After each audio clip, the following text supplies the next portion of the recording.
जय श्रीराम. आज श्रीरामचरितमानस भाग 194. रामे चित्तलयः सदा भवतु मे, भो राम मामुद्धर.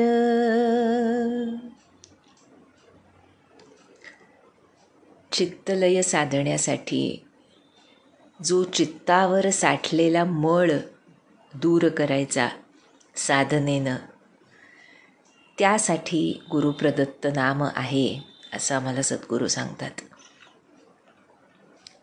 हा चित्तमळ अनेक जन्मांच्या संस्कारांमुळे घट्ट होत होत चित्तरूपानं आम्हाला वाकुल्या दाखवतो आणि मग साधनेला बसल्यानंतर किंवा अनुसंधानाचा अभ्यास करताना सुद्धा आमची मनाची स्थिती ही दोलायमान राहते. ह्या दोलायमान स्थितीची 2 कारणं सांगितली शास्त्रांमधून. एक चित्तमळ आणि दुसरं चित्तविक्षेप.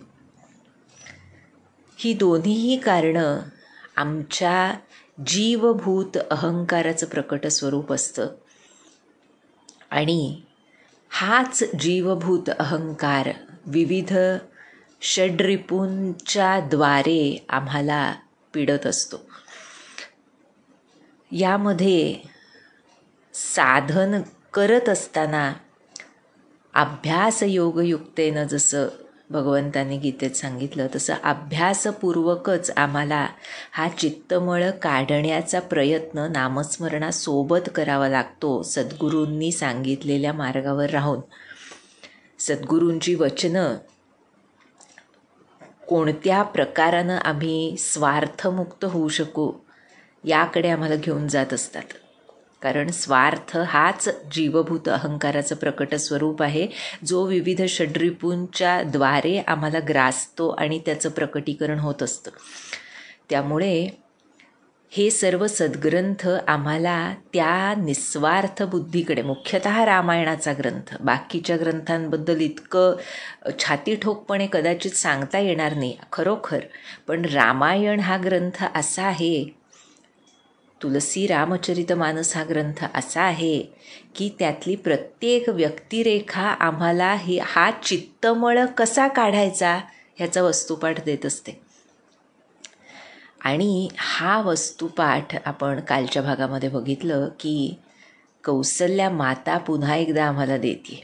आपण कौसल्या मातेचा हा वस्तुपाठ अगोदरसुद्धा बघितलेला आहे. तिची निस्वार्थ बुद्धी ही राम महतारी कशी खरोखर राम महतारी होण्यासाठी सुपात्र आहे, किंवा म्हणूनच श्रीरामांनी तिची निवड माता म्हणून केली असं म्हणावं लागेल. ती विविध आपल्या भावभावनांमधून ते आम्हाला सांगत असते. आणि सर्वात महत्त्वाचं म्हणजे हे अभ्यासयोग नसतो हा. अशा या व्यक्तिरेखांबाबत तो सहज योग झालेला असतो. त्यामुळे आम्हाला अभ्यासानं काय करायचं आहे तर तो आमच्या स्वभावाचा सहज भाग बनावा, यासाठी त्याकडे आमची दिशा असली पाहिजे असं महाराज म्हणतात. म्हणजे मग ते म्हणतात तसं परमार्थ हा आमचा स्वभाव बनतो. त्यामुळे आपण बघितलं काल की गही बरी हिय कह कौसिला, मोही भरत कर सोचू. सुनैना मातेपुढे कौसल्या माता अत्यंत व्याकुळतेनं म्हणतीये की श्रीराम, लक्ष्मण आणि सीता वनामध्ये राहिले तर त्यांचं कल्याणच होईल, चांगलंच होईल, वाईट होणार नाही हे मला माहीत आहे. मला फक्त भरताची फार काळजी वाटते. आणि आता आपल्या ह्या सुनांच्या आईसमोर, माता सुनैनेसमोर कसं आपलं अंतर्मन उघड करतीये पहा माता कौसल्या. किती गोड शब्दात कौतुक करतीये हे आपल्या लक्षात येईल. म्हणते, ईस प्रसाद असीस तुम तुम्हारी, सुत सुत बधू देव सरी बारी, राम सपथ मैं कीनी न काऊ, सो करी कहूँ सखी सत भाऊ. पहा बरं, केवढी मोठी गोष्ट सांगतेय. म्हणतीये माता कौसल्या की ईश्वराची कृपा आहे आणि तुमच्या आशीर्वादामुळे, माता सुनयना, तुमच्या आशीर्वादामुळे माझे 4ही पुत्र आणि 4ही सुना गंगाजलाप्रमाणे पवित्र आहेत. सुरसुत बधू देव सरी बारी. आहा. पुढे म्हणतीये, हे सखी, माता सुनयनेला उद्देशून म्हणते बरं, की मी कधी श्रीरामाची शपथ घेतली नाही आजवर, पण आज मी माझ्या रामाची शपथ घेऊन सत्य सांगते. काय सांगते? भरतशील गुण विनय बड़ाई, भायप भगति भरोस भलाई, कहत सारद हो करमति हीचे, सागर सीप की जाहिउ नीचे, जानऊ सदा भरत कुल दीपा, बार बार मोही कहू महीपा, कसी कन कुमनि पारिखि पाए, पुरुष परिखि यही समय सुभाए, अनुचित आजु कहब समोरा, शोक स्नेह सयान पथोरा, सुनि सुर सरी सम पावनी बानी, भई स्नेह बिकल सब रानी. कौसल्या कह धीर धरी, सुनहु देवी मिथिलेसी, को विवेक निधि बल्लभ ही, तुम्हि सकई उपदेसी.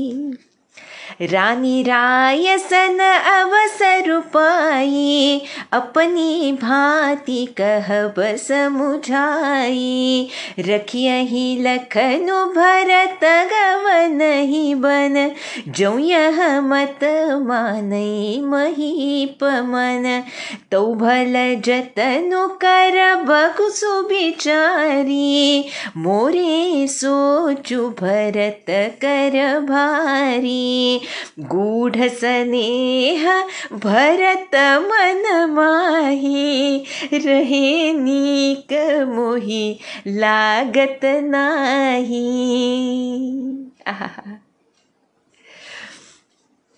आपल्या 4ही पुत्रांची आणि 4ही सुनांची वाखाणणी करतेय आणि पुढे म्हणतेय की रामाची शपथ घेऊन मी तुला हे सखी आज सत्य भावनेनं सांगते की माझा भरत आहे ना, त्याचं शील, गुण, नम्रता, त्याची बडाई, मोठेपणा, त्याचं बंधुत्व, त्याची भक्ती, विश्वास आणि त्याची भलाई याचं वर्णन करायला हे सखी सरस्वतीसुद्धा धजावत नाही ग. पहा बरं, सागर सीप की जाही उलीची, शिंपल्यानं कधी समुद्र उपसता येईल का? म्हणजे ह्या गुणांचा समुद्र आहे माझा भरत, असं कोण सांगतेय? माता कौसल्या सांगते. पुढे म्हणते, जानऊ सदा भरत कुलदीपा, मी भरताला नेहमीच कुलदीपक म्हणून मानत आले. महाराजांनी सुद्धा मला वेळोवेळी असंच सांगितलं होतं. हे सखी, सोनं जे असतं ना, त्याचा कस लागल्यावर आणि रत्न हे पारखी जेव्हा मिळतो तेव्हाच ओळखता येतं. म्हणजे सोनं जेव्हा तापवलं जातं तेव्हाच खऱ्या अर्थानं त्याची शुद्धी लक्षात येते. आणि रत्न हे जर एखाद्या सामान्यानं हातात घेतलं तर त्याला साधा दगड वाटेल, पण रत्न पारखी असेल तरच तो जसं ते ओळखतो. त्याप्रमाणे म्हणतीये, पुरुष परिखई समय सुभाय. वेळ आल्यावर पुरुषाच्या स्वभावावरून त्याची परीक्षा होते. असं माता कौसल्या सांगते.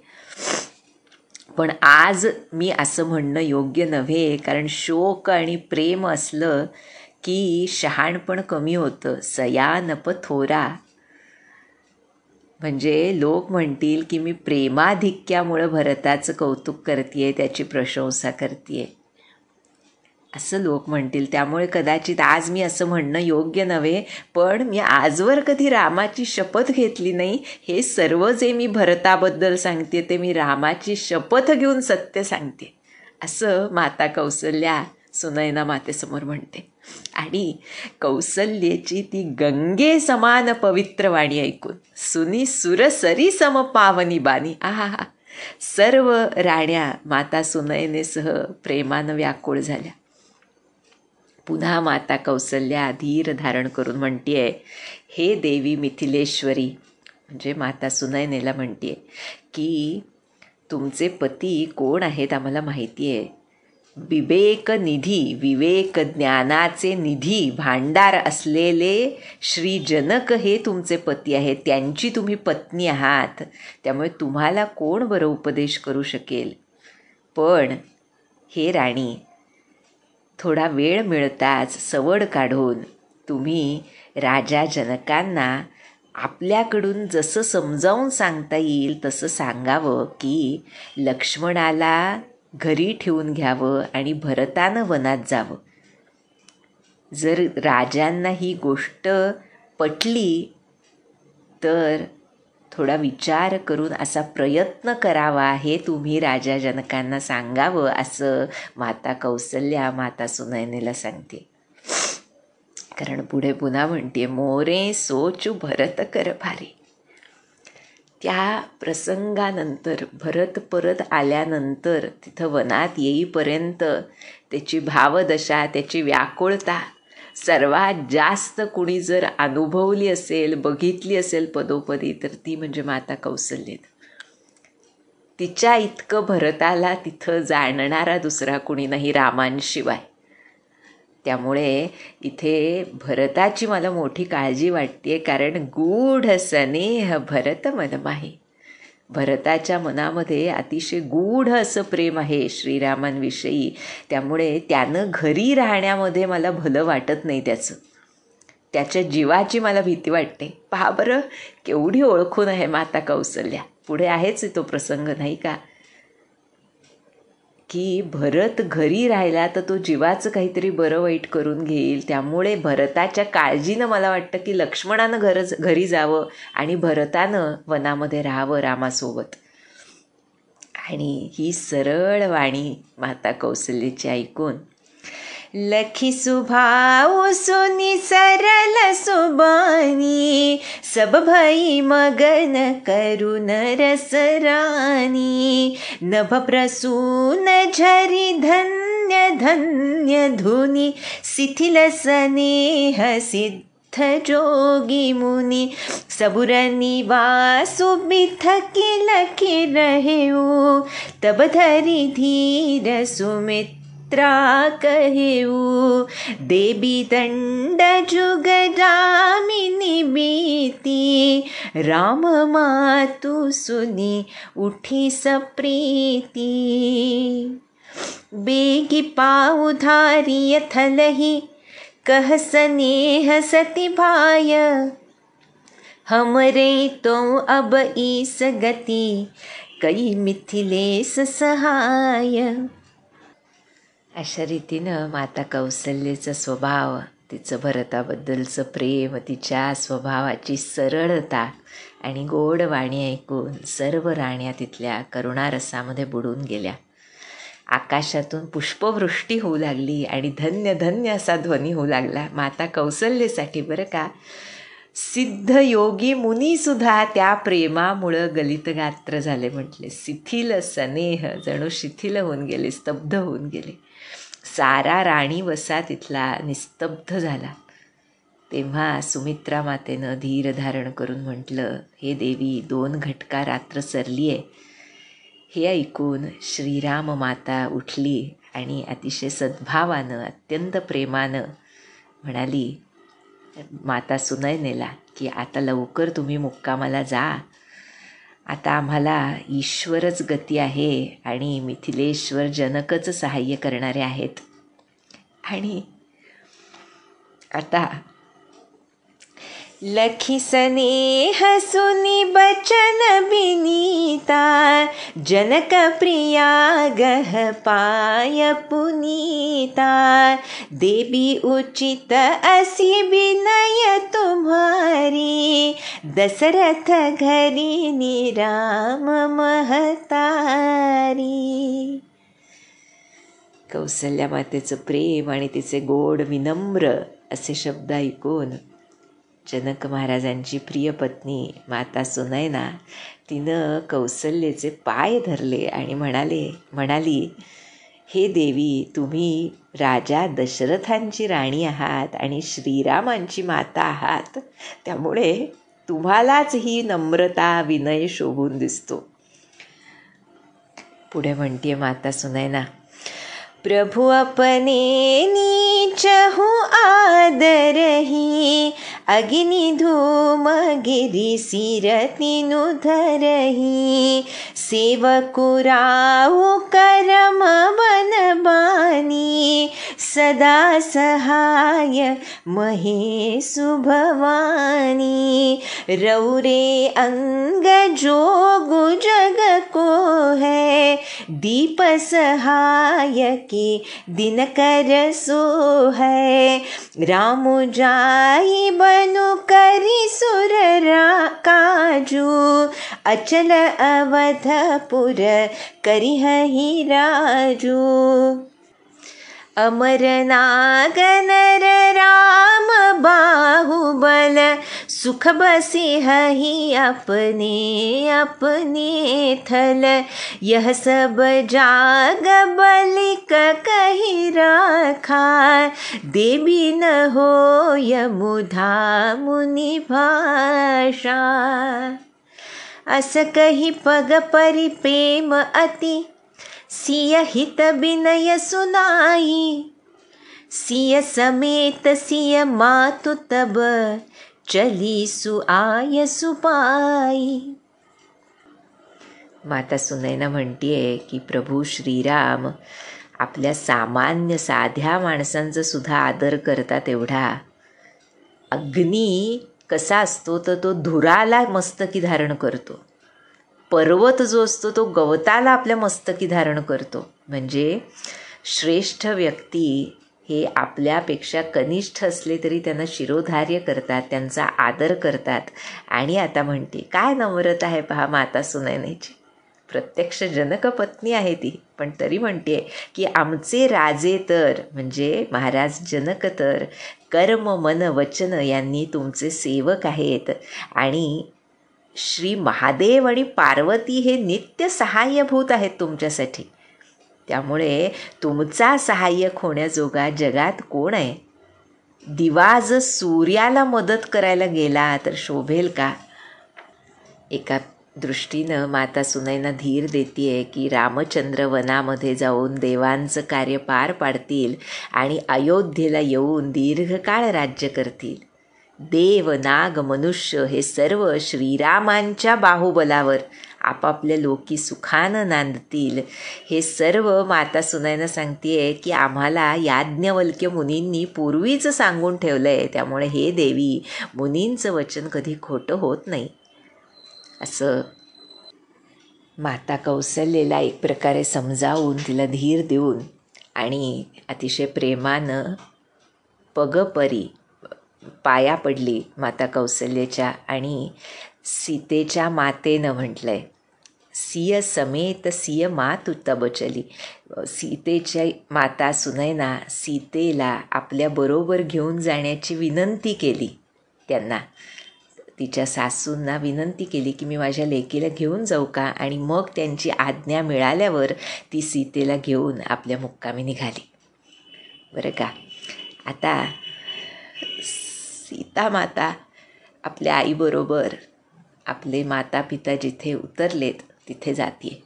त्याचं वर्णन तुलसीदास करतायत.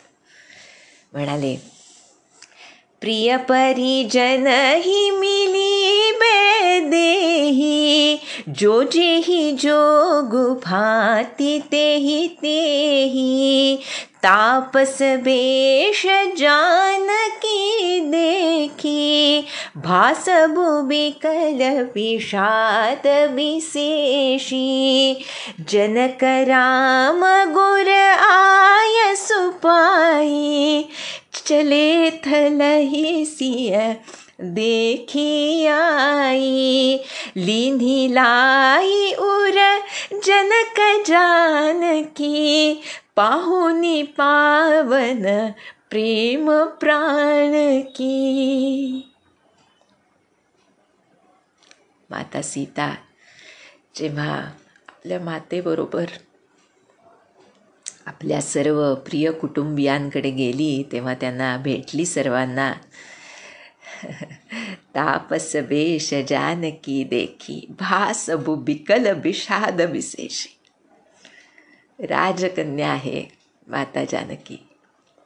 आपण अगोदर बघितलं, माता कौसल्याच म्हणते की तिला कधी मी तिच्या गादीवरून खाली पाय सुद्धा ठेवू दिला नाही, कारण ती तितक्या लाडाकोडामध्ये आपल्या माहेरी वाढली आहे. त्यामुळे इथे म्हटलंय, तुलसीदासांनी खूप गोड वर्णन केलंय की अशा ह्या आपल्या राजकन्या जानकीला तपस्विनीच्या वेशामध्ये पाहून सर्वजण एका प्रकारे शोकाकुल झालेत, बरं का. त्याच वेळी राजऋषी जनक श्रीरामांचे गुरु वसिष्ठ यांची आज्ञा घेऊन आपल्या निवासस्थानी आले आणि त्यांनी आपल्या सीतेला बघितलं. जनक महाराजांनी पाहुनी पावन प्रेम प्राणकी, आपल्या पवित्र प्रेमाची आणि प्राणांची पाहुणी जणू असलेल्या जानकीला हृदयाशी कवटाळलं.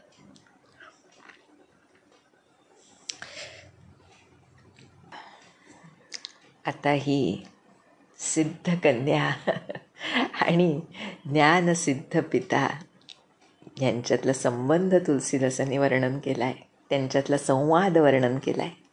म्हणाले,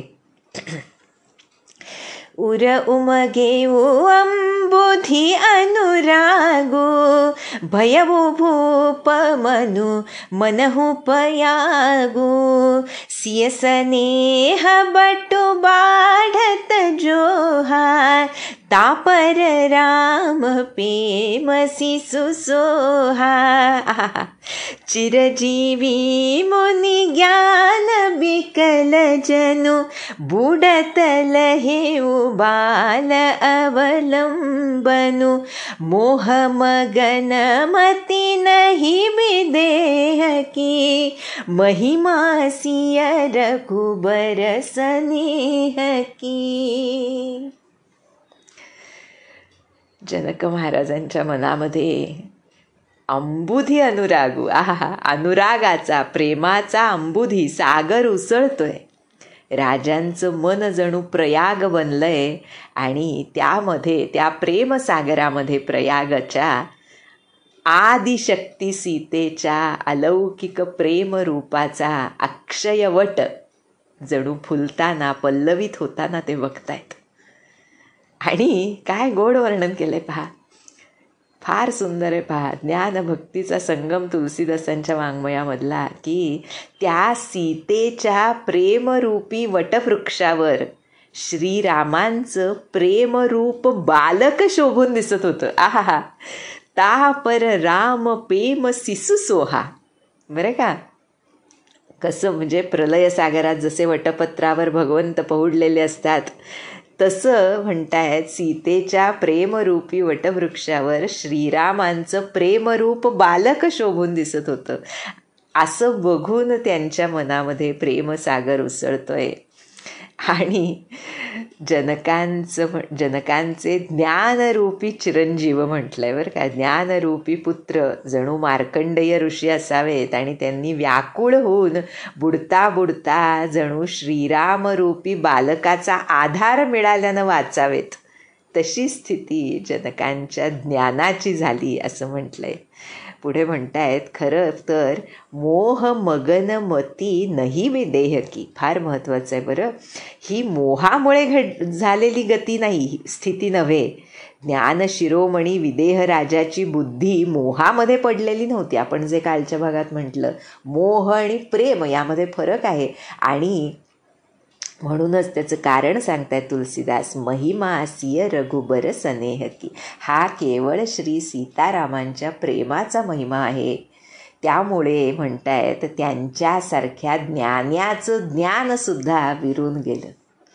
आणि आपल्या पित्याची ती स्थिती बघून, सिय पितु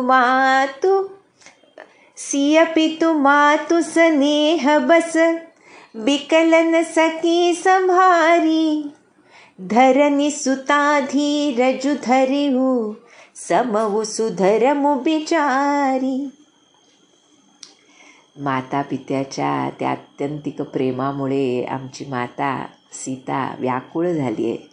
स्वतःला सावरू शकत नाही आहे, पण धरणी सुता आहे ती, नाही का?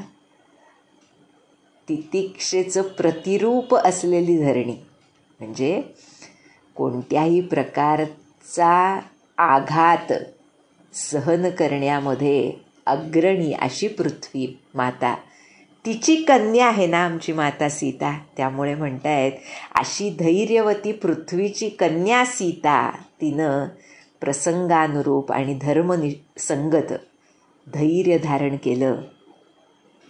आणि जेव्हा अशा त्या तपस्वी वेशामध्ये सीतेला बघितलं जनकांनी, तेव्हा त्यांना काय वाटलं? फार फार महत्त्वाचं सांगितलं आहे पहा.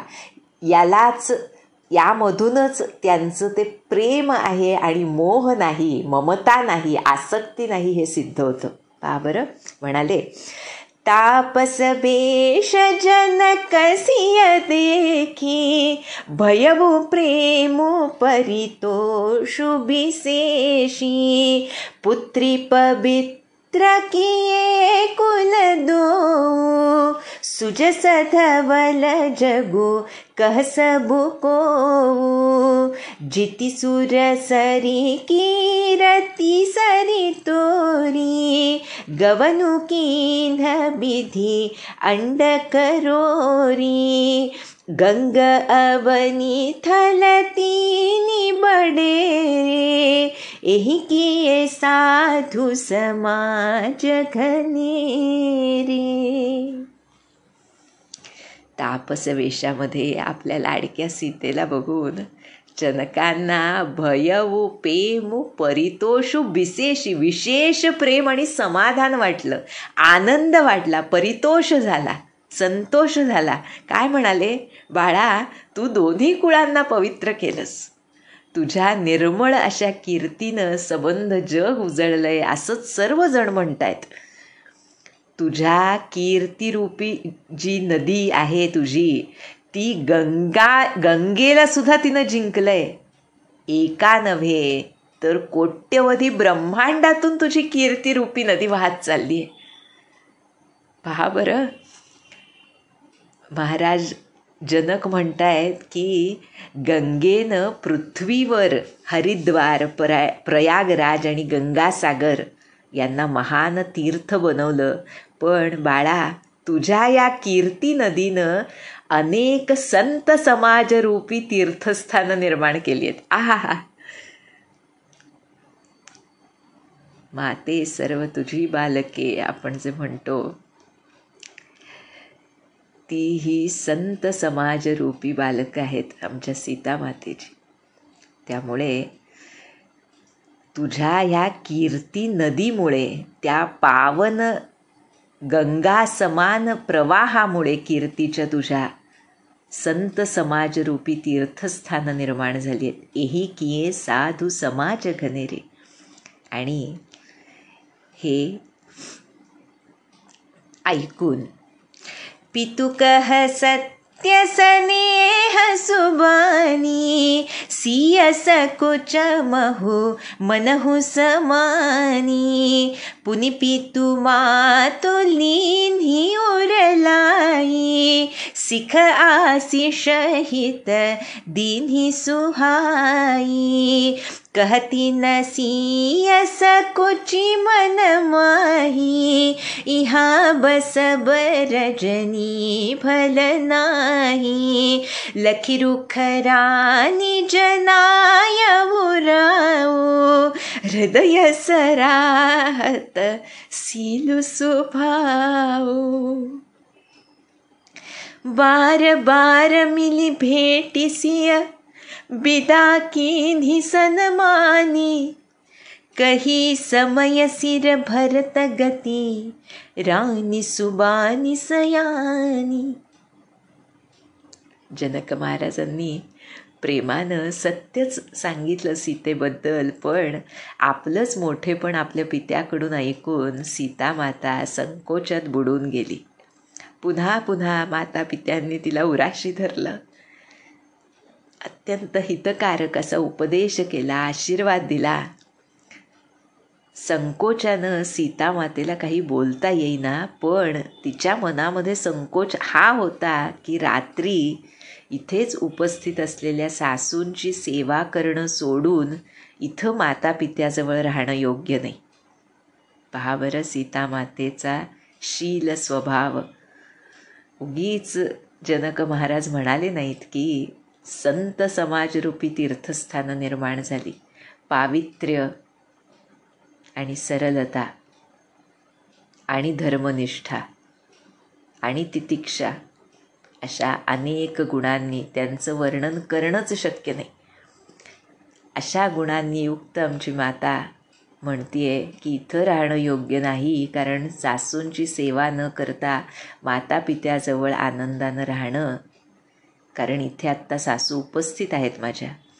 आणि हा तिचा रोख तिच्या मातेनं, माता सुनयनेनं ओळखला आणि राजा जनकांना हे सांगितलं. तेव्हा ते दोघेजण आपल्या मनामध्ये हृदय सराहत सील सुभाव, आपल्या लेकीचं शील आणि स्वभाव यांचं कौतुक करू लागले. वरचेवर पुन्हा एकदा तिला भेटून हृदयाशी धरून दोघांनी तिला सन्मानानं निरोप दिला. आणि त्यानंतर योग्य वेळ बघून चतुर माता सुनयना तिनं राजा जनकांना आपल्या गोड वाणीनं भरताच्या दशेचं वर्णन करून सांगितलं बरं का. आणि जेव्हा ते ऐकलं तेव्हा सुनी भूपाल भरत व्यवहारू, सोन सुगंध सुधा ससी मारू, सारू मुदे सजल नयन पुलकेतन, सुज सुसराहन लगे मुदित मन, सावधान सुनु सुमुखी सुलोचनी, भरत कथा भव बंध विमोचनी, धर्मराजनय ब्रह्म विचारू, इहा जथामती मोर प्रचारू, सोमती मोरी भरत महिमाही, कही काह छली छुअती न चाही, विधि गणपति अहिपति शिव सारद, कवि कोविद बुध बुद्धि विसारद, भरत चरित कीरति करतुति, धर्मशील गुण विमल विभूति, समुझत सुनत सुखद सब काहू, सुचि सुर सरी रुचि निदर सुधाहू, निरवधि गुण निरुपम पुरुषु, भरतु भरत समजानी, कहिय सुमेरु की सेर सम, कवि कुलमति सकुचानी, अगम सबहि बरनत बर बरनी, जिमि जलहीन मीनु गमुधरनी,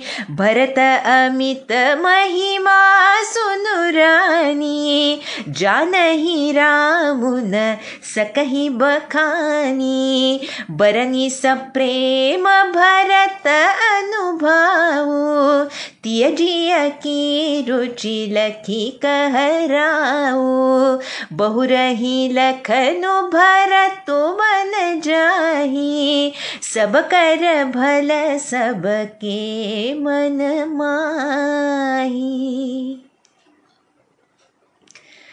राजा जनक जेव्हा आपल्या पत्नीनं माता सुनयनेनं भरताच्या दशेचं भावदशेचं वर्णन करून सांगितलं, तेव्हा सोन्याला सुगंध असावा तसंच चंद्रम्याचं जे सार आहे अमृत, त्याप्रमाणे म्हणजे सोन्याला सुगंध असावा आणि चंद्रम्याचं सार असलेलं अमृत त्यान समान असणारी भरताची वर्तणूक ऐकून राजा जनकांनी मुदे सजल नयन पुलकेतन, आहा, प्रेम विव्हळ झालेत आणि प्रेमाश्रूंनी भरलेले आपले नेत्र मिटून घेतले. जणू म्हणतायत भरताच्या प्रेमामध्ये ध्यानस्थ झालेत राजऋषी जनक. शरीर पुलकित झालंय आणि आनंदित होऊन भरताच्या गोड कीर्तीचं कौतुक करतायत. आता म्हणाले, हे सुमुखी, हे सुनयने, लक्षात ठेव. कशी आहे माहीत आहे का तुला भरतकथा? भरतकथा भवबंध विमोचनी, संसार बंधनातून मुक्त करणारी अशी ही भरताची कथा आहे.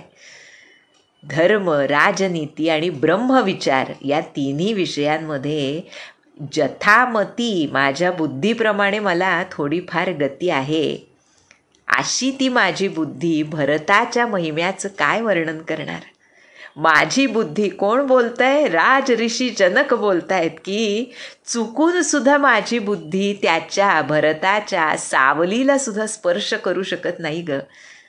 ब्रह्मदेव, गणेश, शेष, महादेव, सरस्वती, मोठमोठे कवी, ज्ञानी, पंडित, बुद्धिमान या सर्वांनाच भरत चरित कीर्ती करतुती.